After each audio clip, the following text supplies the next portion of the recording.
सुप्रभात बच्चों, आज हम आपको अध्याय 3 शब्द विचार का अध्ययन कराएंगे। तो बच्चों, कोई भी शब्द तभी शब्द कहलाता है जब उसका कोई अर्थ हो। पिछले पार्ट 2 में हमने वर्ण विचार का अध्ययन आपको कराया कि वर्णों के जुड़ने से शब्द बनता है। तो बच्चों, आज हम पढ़ेंगे शब्द विचार। शब्द वह होता है जिसका कोई सार्थक अर्थ हो। यह एक सत्य है कि वर्णों के जुड़ने से शब्द बनते हैं, परंतु ये जुड़ाव सार्थक होना आवश्यक है।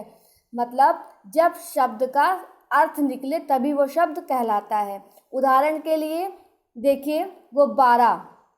गुब्बारा में कितने वर्ण हैं? गा, धन उ, धन बा, धन आ, धन रा और धन आ। मतलब गुब्बारा में इतने वर्ण हैं, 1 2 3 4 5 6 7, यानी 7 वर्णों की रचना से गुब्बारा शब्द बना है और गुब्बारा का एक सार्थक अर्थ है।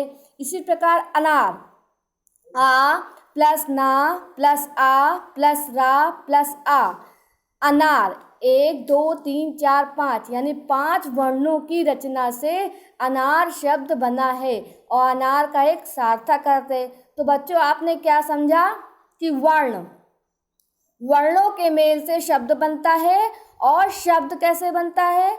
वर्णों का ऐसा मेल जिसका कोई अर्थ हो। परिभाषित रूप में हम कह सकते हैं बच्चों कि वर्णों का ऐसा मेल जिसका कोई अर्थ हो शब्द कहलाता है। अर्थात वर्णों के सार्थक मेल को शब्द कहते हैं। जब वर्ण सार्थक अर्थ निकाले, यानी जिसका कोई अर्थ हो, वर्णों के मेल से कोई अर्थ निकले, तो वो शब्द बनता है। ठीक है बच्चों, अब हम देखते हैं कि हिंदी भाषा में शब्दों को 3 आधार पर बांटा गया है। देखिए बच्चों, उत्पत्ति के आधार पर, बनावट के आधार पर और प्रयोग के आधार पर। ठीक है बच्चों, तो शब्दों को हिंदी भाषा में 3 भागों में बांटा गया है। उत्पत्ति के आधार पर, बनावट के आधार पर और प्रयोग के आधार पर। ठीक है बच्चों, चलिए उत्पत्ति के आधार पर हम देखते हैं कैसे। उत्पत्ति के आधार पर 4 भाग फिर हुए तत्सम शब्द। देखिए, उत्पत्ति के आधार पर 4 भागों में बांटा गया। तत्सम शब्द, तद्भव शब्द, देशज शब्द और विदेशी शब्द। ठीक है बच्चों, इसी प्रकार बनावट के आधार पर रूढ़, यौगिक और योग रूढ़। इसी प्रकार बच्चों प्रयोग के आधार पर विकारी और अविकारी। अब इनका अध्ययन हम आगे करते हैं बच्चों कि किस प्रकार ये बांटे गए और इनको उत्पत्ति के आधार पर, बनावट के आधार पर और प्रयोग के आधार पर जो बटे हुए हैं वो कैसे बटे हुए हैं। यानी तत्सम शब्द किसे कहते हैं, तद्भव शब्द किसे कहते हैं, देशज शब्द किसे कहते हैं, विदेशी शब्द किसे कहते हैं। इसी प्रकार रूढ़, यौगिक और योग रूढ़ शब्दों का हम अध्ययन करेंगे। तो बच्चों, आपने क्या समझा कि वर्णों के मेल से शब्द बनते हैं। और शब्द कैसे बनते हैं? जिनका कोई अर्थ निकले, जिनका कोई सार्थक अर्थ हो, वो शब्द कहलाते हैं। चलिए बच्चों, उत्पत्ति के आधार पर तत्सम शब्द हैं। तो तत्सम शब्द किसे कहते हैं? बच्चों, आपने संस्कृत भाषा का नाम सुना होगा।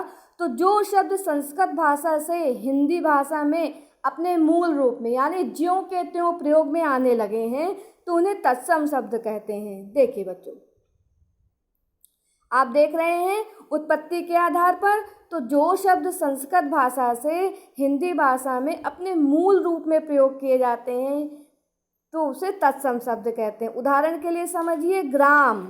ग्राम मीन्स होता है गांव, लेकिन ग्राम को कहीं कहीं आज भी ग्राम कहा जाता है। घृत, घृत मीन्स होता है घी, लेकिन इसका तत्सम शब्द है घृत। सर्प, सर्प को आज बदलते रूप में सांप कहने लगे, लेकिन सर्प भी हमारे भाषा में आता है। अब दधी, दधी मीन्स होता है दही, लेकिन इसका तत्सम रूप दही। तो बच्चों, आपने क्या समझा? संस्कृत भाषा से हिंदी में अपने मूल रूप में प्रयोग किए जाने वाले शब्दों को तत्सम शब्द कहते हैं। ठीक है बच्चों, अब हम समझते हैं कि तद्भव शब्द किसे कहते हैं। हाँ बच्चों, तद्भव शब्द, तो ये शब्द संस्कृत शब्दों के रूप में कुछ बदलाव के साथ हिंदी में प्रयोग हुए हैं। जैसे हमने आपको ऊपर बताया, तत्सम शब्द संस्कृत के शब्द होते हैं जो हमारी भाषा में प्रयोग होने लगते हैं। उसी प्रकार तद्भव शब्द क्या होते हैं?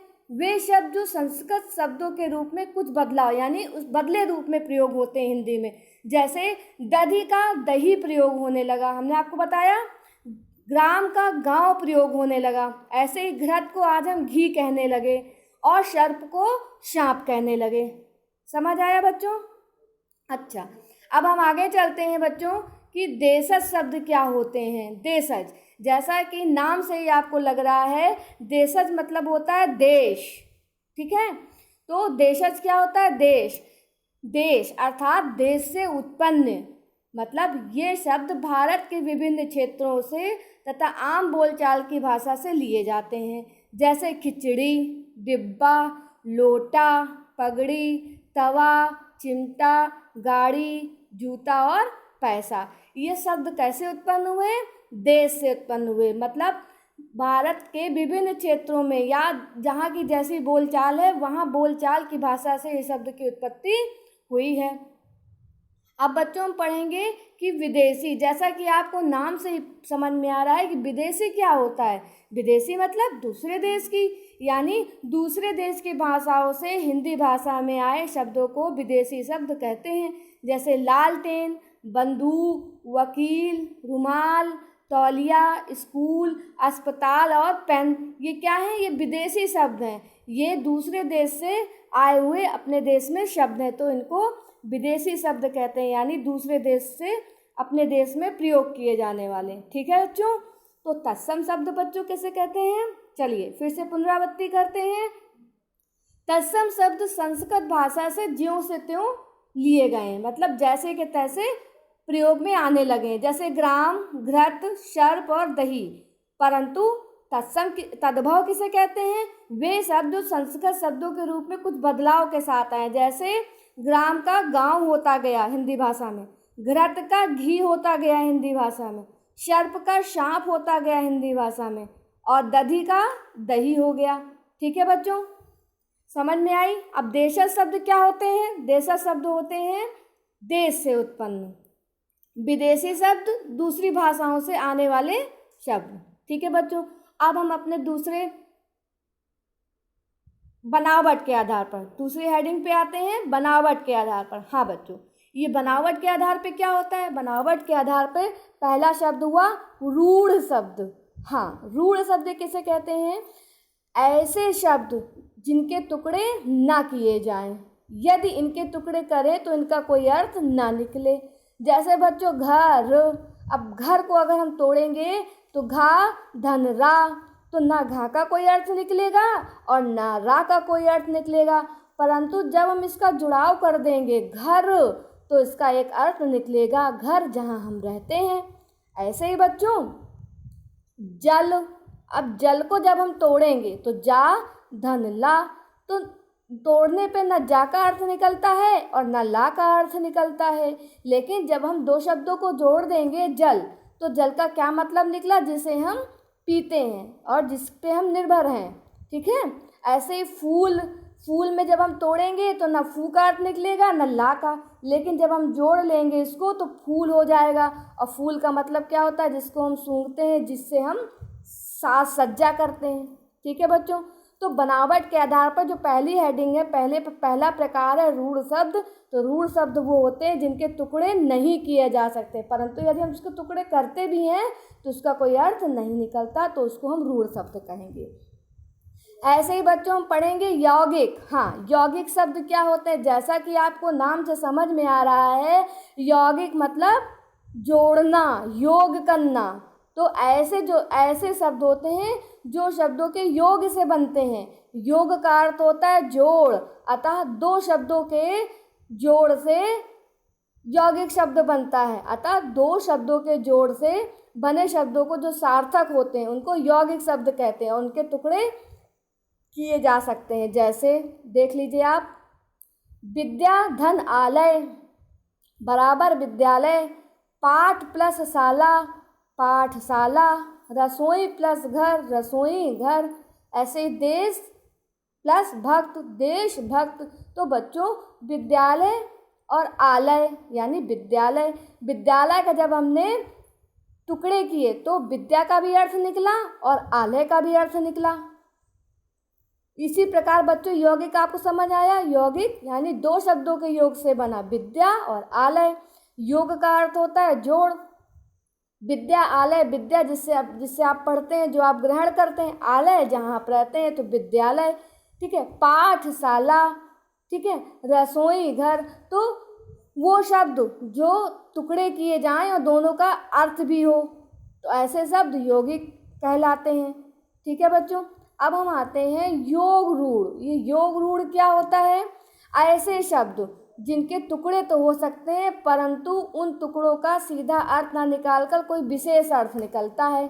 जैसे पंख धनज, पंख माने कीचड़, ठीक है, तो पंख का भी अर्थ निकला, तो इसका पंकज, पंकज का अर्थ निकला कीचड़ में जन्मा, मतलब कीचड़ में कौन जन्म लेता है? कमल। उसी प्रकार जल प्लस जा, जलज यानी जल में पैदा होने वाला यानी कमल। नील प्लस कंठ यानी नीले कंठ वाले बच्चों कौन? शंकर भगवान। उसी तरह योग रूढ़ का मतलब आप समझे, जिनके टुकड़े तो हो सकते हैं परंतु उन टुकड़ों का सीधा अर्थ ना निकलकर कोई विशेष अर्थ निकलता है। ठीक है बच्चों, यहाँ आप भ्रमित मत होइएगा, यौगिक और योग रूढ़ का अंतर है, क्योंकि यौगिक शब्द वो होते हैं जो योग से बनते हैं और दोनों का योग तोड़ने पे एक का अलग अर्थ निकलता है, एक का अलग अर्थ निकलता है। विद्या धनालय, विद्यालय, जहाँ हम पढ़ने जाते हैं। ऐसे ही योग रूढ़ का क्या मतलब होता है? इनके टुकड़े हो सकते हैं परंतु इनका सीधा अर्थ ना निकल के कुछ विशेष अर्थ निकलता है। जैसे पंख प्लस जा यानी कीचड़ में जन्मा कमल। बच्चों ये हेडिंग है प्रयोग के आधार पर। अब प्रयोग के आधार पे हमने दो भेद किए इसके, विकारी और अविकारी। विकारी क्या होता है बच्चों? विकारी शब्द, इनके रूप में लिंग, वचन तथा काल के कारण परिवर्तन आ जाता है, और संज्ञा, सर्वनाम, विशेषण, क्रिया, ये चार विकारी शब्द होते हैं। लिंग आप समझेंगे आगे, स्त्रीलिंग, पुल्लिंग, वचन एक वचन और बहुवचन, काल वर्तमान काल, भूतकाल और भविष्यकाल, इनके कारण इसके रूप में परिवर्तन आ जाता है, तो ये विकारी शब्द कहलाते हैं। और ये शब्द कौन से होते हैं? संज्ञा, जो आप आगे पढ़ेंगे, सर्वनाम, या आपने पढ़ा भी है पिछली कक्षाओं में कि संज्ञा किसे कहते हैं, किसी व्यक्ति, वस्तु, स्थान के नाम को संज्ञा कहते हैं। ऐसे ही सर्वनाम किसे कहते हैं? संज्ञा के बदले में प्रयुक्त होने वाले शब्दों को सर्वनाम कहते हैं। ऐसे ही बच्चों विशेषण, संज्ञा सर्वनाम की विशेषता बताने वाले शब्दों को विशेषण कहते हैं, और क्रिया किसी कार्य को जब किया जाता है तो क्रिया कहलाती है। ठीक है, इसी तरह बच्चों आपने विकारी शब्द समझा, तो इनके रूप और लिंग तथा काल के कारण परिवर्तन आ जाता है तो विकारी शब्द कहलाते हैं। ऐसे बच्चों हम अविकारी समझेंगे, तो अविकारी शब्दों को समझने के लिए हमें समझना पड़ेगा कि इनके रूप में कभी भी किसी भी स्थिति में कोई बदलाव आता ही नहीं। तो ये कौन कौन से होते हैं? क्रिया विशेषण, संबंध बोधक, समुच्चय बोधक और विस्मयादि बोधक, ये चार अविकारी शब्द होते हैं। तो बच्चों आपको ये याद रखना है कि विकारी शब्द कौन से हुए? संज्ञा वाले, सर्वनाम, विशेषण और क्रिया वाले। और अविकारी कौन से हुए? क्रिया विशेषण, संबंध बोधक, समुच्चय बोधक तथा विस्मयादि बोधक। तो बच्चों आइए जाने हमने इस पाठ से क्या सीखा। तो हमने इतना सीखा कि वर्णों के सार्थक मेल को शब्द कहते हैं। वर्ण आपने समझे थे, तो जब उनका सार्थक मेल होता है तो शब्द कहते हैं। और उत्पत्ति के आधार पर चार भेद समझे, शब्द के तीन भेद बताए, उत्पत्ति, बनावट और प्रयोग के आधार पर। अब उत्पत्ति के आधार पर हमने चार भेद बताए, तत्सम, तद्भव, देशज और विदेशी। बनावट के आधार पर रूढ़, यौगिक और योग रूढ़। ऐसे ही प्रयोग के आधार पर विकारी और अविकारी। ठीक है बच्चों, तो संस्कृत भाषा के वे शब्द जो हिंदी भाषा में मूल रूप से प्रयोग किए जाते हैं वो तत्सम कहलाते हैं। अब बनावट के आधार पर बच्चों हमने आपको बताया रूढ़, यौगिक और योग। अच्छा बच्चों धन्यवाद। अब ये पाठ आप स्वयं से पढ़ेंगे और समझेंगे।